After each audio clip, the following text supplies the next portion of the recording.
Everyone, welcome back to our new vlog. সবাইকে প্রথমেই জন্মাষ্টমীর অনেক শুভেচ্ছা জানাই। আমাদের কিন্তু তার আগের দিন থেকে মানে জন্মাষ্টমী পুজোর আগের দিন থেকেই পুজোর সমস্ত তোড়জোড় শুরু হয়ে গেছিলো।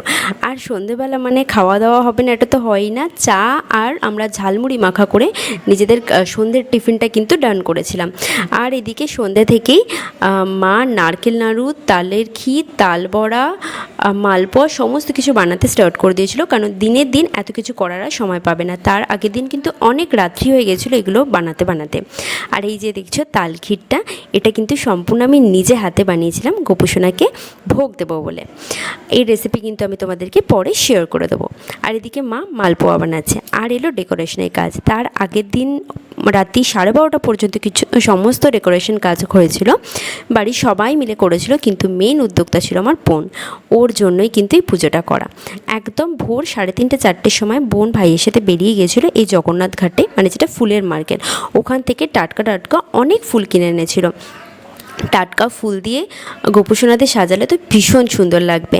আর এই দেখো, তোমরা দেখতেই পাচ্ছিলে যে এইগুলোর প্রিপারেশনের কাজ আগের দিন থেকে হচ্ছিল। এই তুলসী মায়ের যে টপটা ছিল, যে মঞ্চটা ছিল, এটা কিন্তু সম্পূর্ণ জিজু আর দিদি দুজনে নিজে হাতে করেছিল। আর তারপর এলো গোপালের এই সাজ পোশাক। গোপালের ড্রেসের দায়িত্ব কিন্তু প্রত্যেক বছর আমারই থাকে, আমিই নিই।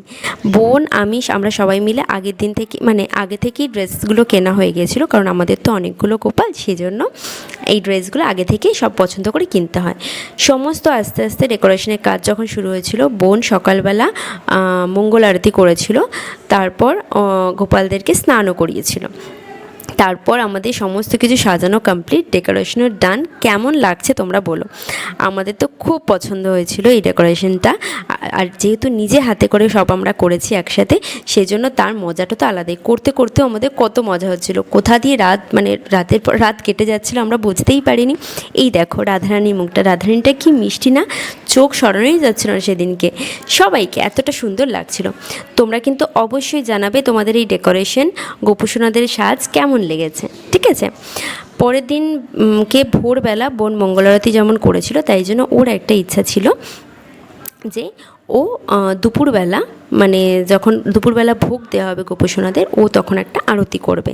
যেহেতু আমাদের ঠাকুরমশাই রাত্রিরে আসবেন, মানে সন্ধ্যেবেলা, সেজন্য দুপুরবেলা আরতিটা ও করবেন। এইদিকে আমাদের ভোগ বানানো ছিল ছাদে। এটা রাত্রিরে আলুর দমের প্রিপারেশন হচ্ছিল। আমরা দুপুরের জন্য বানিয়েছিলাম খিচুড়ি, ছ্যাঁচড়া, মানে এটা সম্পূর্ণ কিন্তু জামাইবাবু নিজে হাতে করেছিল। ভোগ আমরা তুলে নিচ্ছিলাম গোপুসোনাকে দেবো বলে, গোপুসোনাদের। তাই জন্য এই ভোগটা কিন্তু নিয়ে যাচ্ছিল একটা মজার ঘটনা, আমার ভাই আর আমার হাজব্যান্ড মিলে। আমরা শাঁখ বাজিয়ে দিচ্ছিলাম, ওরা মাথায় করে ভোগ নিয়ে যাচ্ছিল। দুপুরবেলা ভোগ দেওয়া হলো। আর এই যে মাথায় আমরা সবাই তিলক কেটেছি, এটাও কিন্তু বোনের আইডিয়া। বোন ইসকন থেকে এই জিনিসটা আনিয়েছিল, তাই মাথায় সবাই মিলে তিলক কেটেছিলাম। আর কি সুন্দর করে বোন আমাদের আরতি করলো সেদিনকে, দেখার মতো। পুরো আরতির ভিডিও কিন্তু আমি পরে আপলোড করে দেবো, তোমরা দেখে নিও। এইভাবে আরতি শেষ করলো, তারপর ঠাকুরকে ভোগ দেওয়া হলো। আর আরতির শেষে পুষ্পাঞ্জলি দেওয়ার পর আমরা একটু ফলমূল খেতে থাকলাম। সন্ধ্যের পুজো কিন্তু নেক্সট ব্লগে আসবে, সবাই দেখে জানিও কেমন লাগলো। Thank you.